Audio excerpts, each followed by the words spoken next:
الحمد لله رب العالمين والصلاة والسلام على سيد المرسلين وعلى آله وصحبه أجمعين رب اشرح لي صدري ويسر لي أمري واحلل عقدة من لساني يفقه قولي سبحانك لا علم لنا إلا ما علمتنا إنك أنت العليم الحكيم السلام عليكم ورحمة الله وبركاته. Hope everyone is well. The short course presented by Khair Academy is on the animals and insects of the Qur'an. Through the next few lessons, we will learn about roughly 20 different animals and insects mentioned in the Quran, inshallah. This course is open to all ages, children, teenagers, and adults. If you would like a copy of the presentation, please email info@khairacademy.com. That's info@khairacademy.com. We begin with the verse from Surah Nur, verse number 45, as you can see on the screen, where Allah subhanahu wa ta'ala says, Allah has created every moving creature from water. Some of them move on their bellies, like snakes, and some of them move on two legs, like human beings, kangaroos, and some of them move on four, like lions, goats. Allah creates what He wills. Surely Allah is powerful over everything.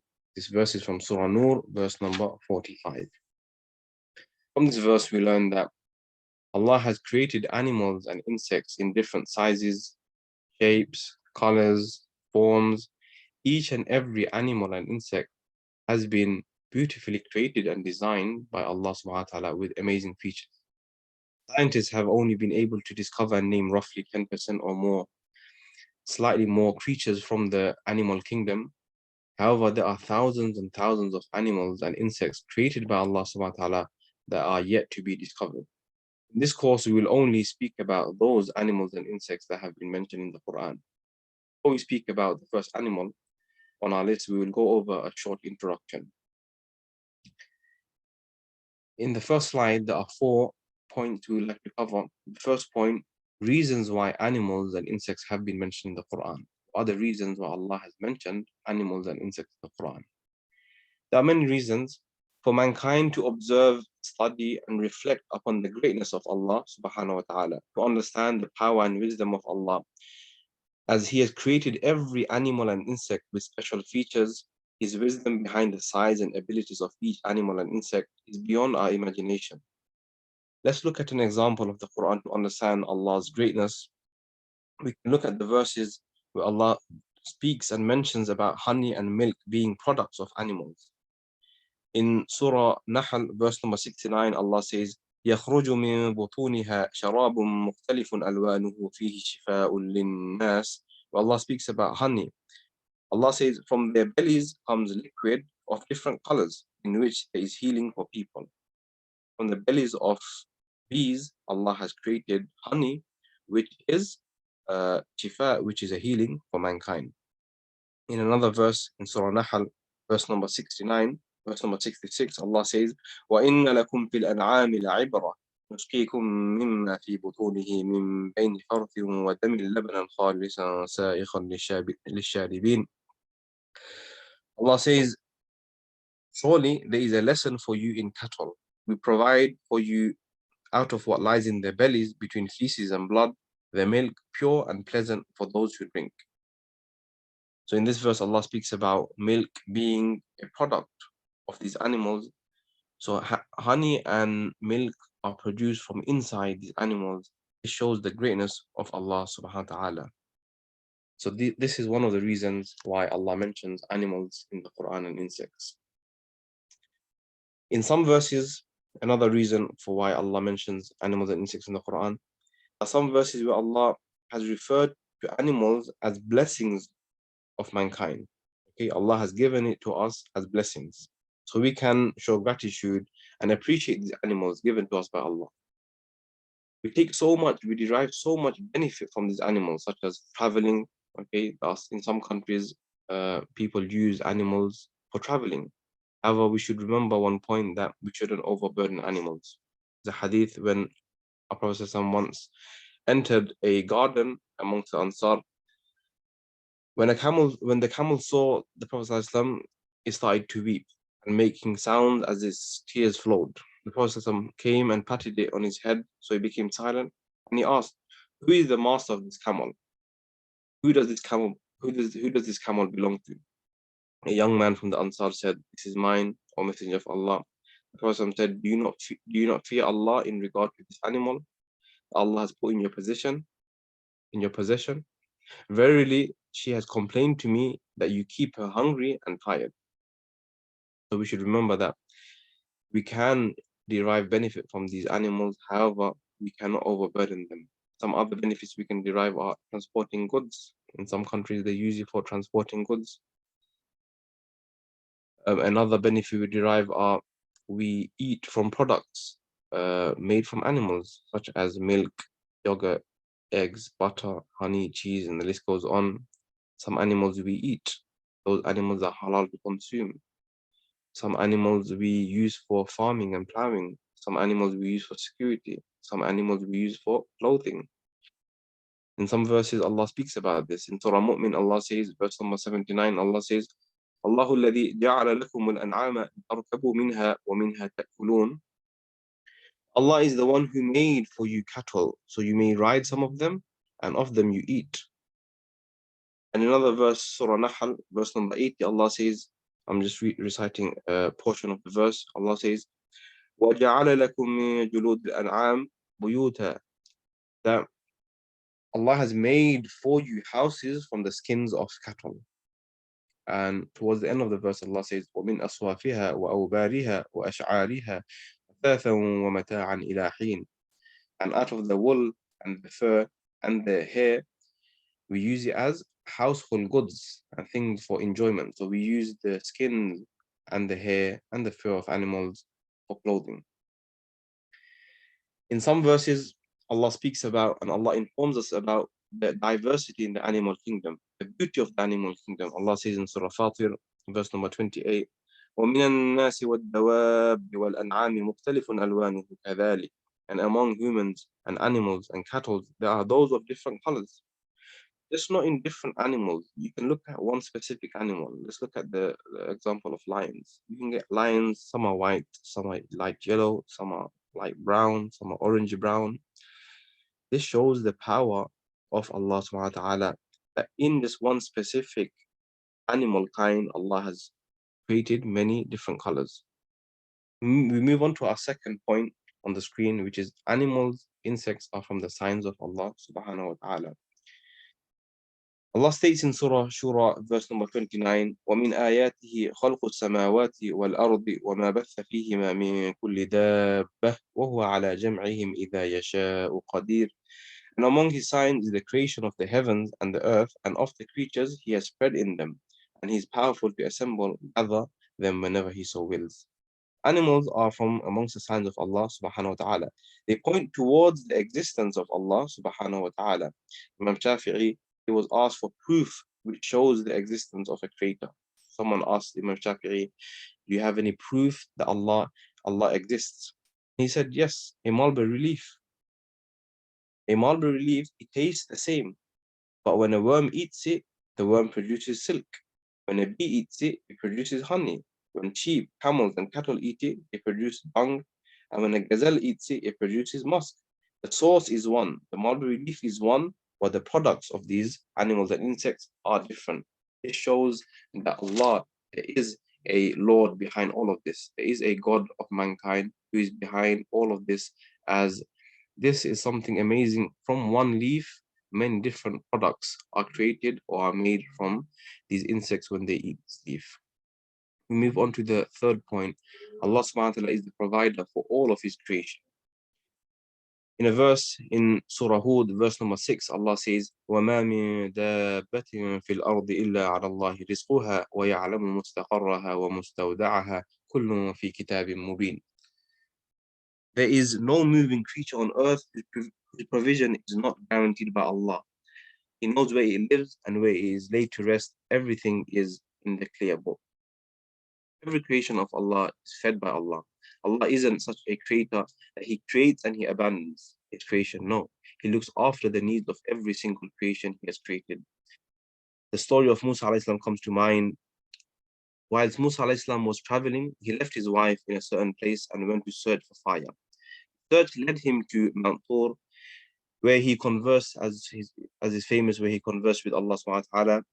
and was made a prophet. He was then commanded by Allah to go to Egypt and deliver the message to Fir'aun and his people. At that time, Musa alayhi salam, he thought about his wife. As he left her behind, she was alone. He thought, who would take care of her? Even though he knew and he had conviction that Allah is the ultimate provider, man sometimes, even prophets, we sometimes think, okay, we sometimes lose that focus. So he thought, who would look after his wife? Allah subhanahu wa ta'ala wanted to teach him, wanted to show Musa alayhi salam that he is the ultimate provider for all his creation. So he commanded Musa alayhi salam to hit a rock with his staff. The rock split open and another rock came out. He was commanded to strike it again. Again, the rock split and another rock came out. And finally, a creature came out with food in its mouth.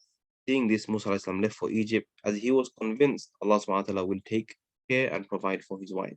Another example, we look at the story of Sulaiman alayhi salam, where he requested Allah subhanahu wa ta'ala if Allah could allow him to feed all the animals Allah has created. Allah subhanahu wa ta'ala accepted his request, so he began to prepare food for many days. They say that he prepared food for rows, a long row, lots of food he provided. One big fish came and ate everything up in one bite. This fish was fed by Allah. This fish ate everything up in one gulp. This fish was very large. He was fed this large amount of food 3 times by Allah every single day. Sulaiman Islam prepared the food for only one gulp.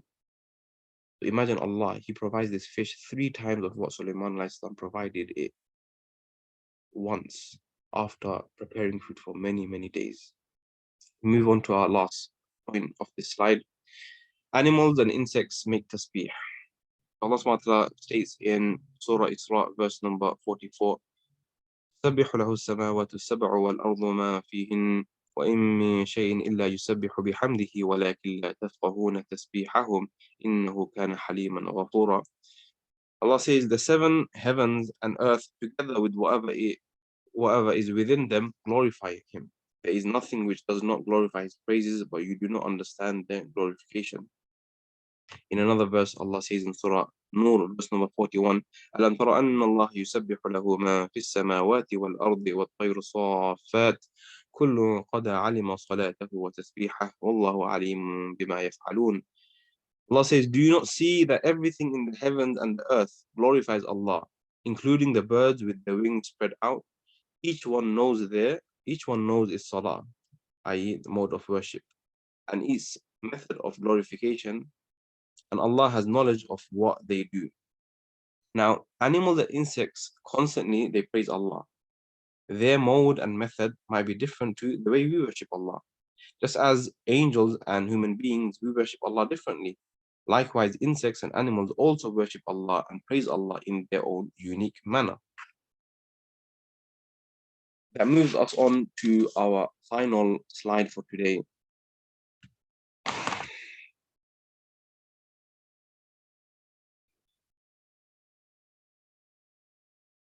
So the second part of our introduction, point number 1 in the second slide, is showing mercy towards Allah's creation. Prophet says in a hadith, الراحمون يرحمهم الرحمن تبارك وتعالى ارحموا ما في الأرض يرحمكم ما في السماء. The merciful one will be shown mercy by the most merciful. Be merciful to those on earth, and the one in the heaven will have mercy upon you. So if we're merciful towards Allah's creation, Allah, who is the all merciful Ar-Rahman, He will have mercy upon us. You will need to be merciful towards the creation of Allah if you want to receive Allah's mercy. Our Prophet said, Allah has divided His mercy into 100 parts. He's only used one part in this world, and the remaining 99 parts, and this one part He will use on the Day of Judgment to receive a share of this mercy. Be merciful to Allah's creation. Many ahadith explain that animals should be treated with kindness. Okay, some examples. There was a woman who was punished because she didn't feed her cat, nor did she give it any drink. On the other hand, there was a sinful woman, okay, a very sinful woman. She was forgiven and she was granted Jannah because she quenched the thirst of a dog. Once the Sahaba took the chicks of a bird away, and the mother bird became restless. She started flying around, fluttering. A Prophet noticed this and he said, Who has caused distress to this bird by taking her chicks away? Return her chicks. So we should always be merciful to the creation of Allah. Even if we see a spider, we're scared of it, we can pick it up with that piece of paper and we can put it away. Remember, spiders, they helped Allah, they helped our Prophet ﷺ when he was in the cave and the enemies were looking for him. All these insects in our house, we shouldn't just kill them. If they're harming us, it's different. If they're not harming us, try to pick them up and try to put them outside. Also, another thing is a lot of people sometimes we throw rubbish on the floor. Remember, throwing rubbish on the floor, birds and cats might think it's food and they might eat it and they might choke on it. It's very important we don't throw rubbish or in the bin, as animals and insects, they might think of it as food and choke on it. Move on to our next point, how humankind can benefit from animals and insects. We did mention some points before, but I'll go over it again. Allah subhanahu wa ta'ala states in Surah Yasin, verse number 71, 72, and 73, أَوَلَمْ يَرَوْا أَنَّا خَلَقْنَا لَهُم مِّمَّا عَمِلَتْ أَيْدِينَا أَنْعَامًا فَهُمْ لَهَا مَالِكُونَ وَذَلَّلْنَاهَا فَمِنْهَا رَكُوبُهُمْ وَمِنْهَا يَأْكُلُونَ وَلَهُمْ فِيهَا مَنَافِعُ وَمَشَارِبُ أَفَلَا يَشْكُرُونَ.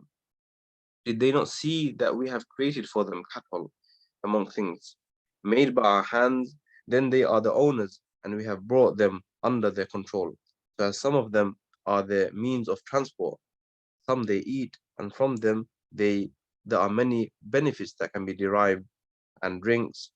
Are they not grateful?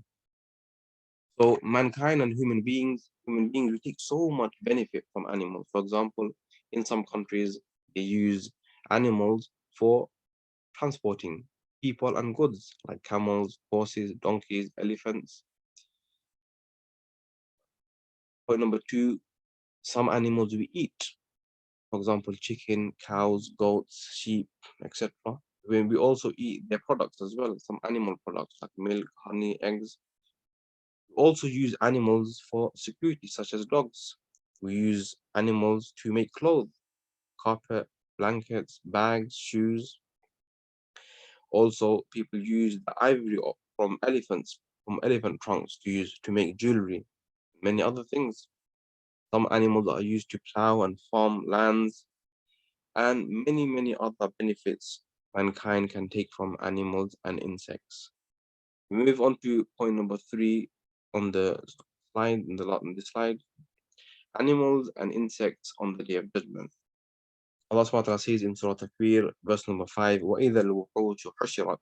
And when wild animals are gathered together, animals will not be,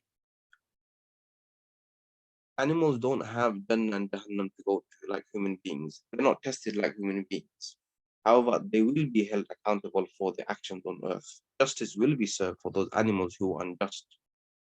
Those animals who are unjust, justice will be served for those who were on the receiving end of that injustice.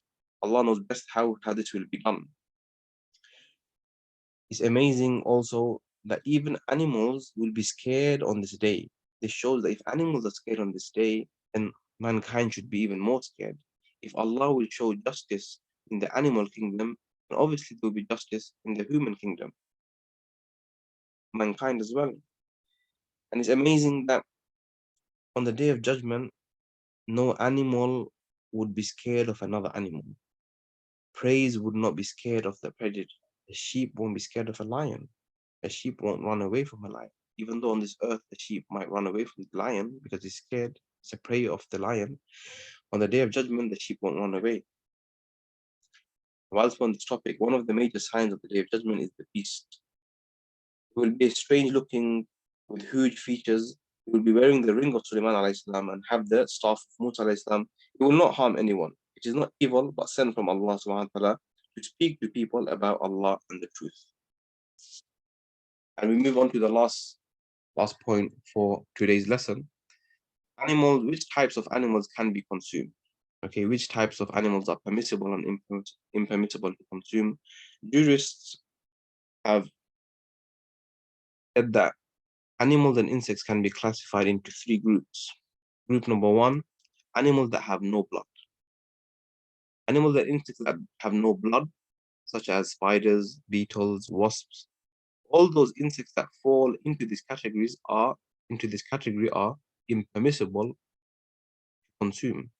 Okay, any insect that has no blood, okay, we are not allowed to consume them except for locusts. We are allowed to consume locusts, and there are many ahadith supporting this. Number two, animals that do not have flowing blood. Okay, the point number two is animals that do not have flowing blood. Flowing blood. For example, snakes, alligators, lizards, mice. They are impermissible due to the following reasons. Because for an animal to be halal, we need to slaughter this animal. And for the slaughtering to be halal, or for the slaughtering to be valid, there has to be a gushing of blood. Blood has to gush out. When we slaughter a cow, gushes out. However, when we slaughter any of these animals that don't have flowing bloods, they won't gush out. Hence why we are not allowed to eat these animals. Another reason why we're not allowed to eat these animals is because these animals are considered to be disliked. They're known as khaba'ith. They're disliked. They eat filthy and impure things. For those animals who don't have any flowing blood, we are not allowed to eat them, such as snakes, alligators, turtles, lizards, mice. And the last category from the three categories is that animals that have flowing blood, okay, like cows, um, buffaloes, giraffe, deer, camel, sheep, we are allowed to eat them. All animals that have flowing blood, but they do not have sharp teeth, fangs, or tusks, they attack other animals with, not predators. As long as they don't have these, we're allowed to eat them. However, if they have sharp teeth, fangs, tusks that they attack other animals with, then they're impermissible. For example, tigers, hyenas, elephants, we're not allowed to eat them because they have sharp teeth and they're predators. Even though elephants are not predators, they have tusks that they attack others with. Animals that live underground, they're impermissible to eat, such as moles, badgers. Small animals such as rabbits and hares, we are allowed to eat them as long as they're not predators. Okay, and as long as they do not eat insects and are not rodents. So we can't eat mice or rats. Lastly, monkeys, chimps, apes, gorillas, bears are all impermissible. So we went over the three different categories. Category number one was animals that have no blood, or insects that have no blood. We're not allowed to eat them at all, except for besides locusts. Category number two was animals that do not have flowing blood. We're not allowed to eat them at all. Lizards, mice, turtles, snakes, as they don't have flowing blood and they're considered to be khaba'ith, filthy, as they eat filth and impure things. Lastly, the third category is animals that have flowing blood. We're allowed to eat such animals such as cows, camels, buffaloes, sheep, deers, as long as these animals are not predators, they don't have sharp teeth, fangs, tusks, such as tigers, hyenas, elephants. Are not allowed to eat animals that live underground, such as moles and badgers. We're allowed to eat small animals like rabbits and hares, as long as they are not predators, they don't eat insects, and are not rodents. And monkeys, chimps, apes, gorillas, bears are all impermissible. End of this lesson. Inshallah, next lesson we will be starting from with our first insect, which is ant. Assalamu alaikum wa rahmatullahi wa barakatuh.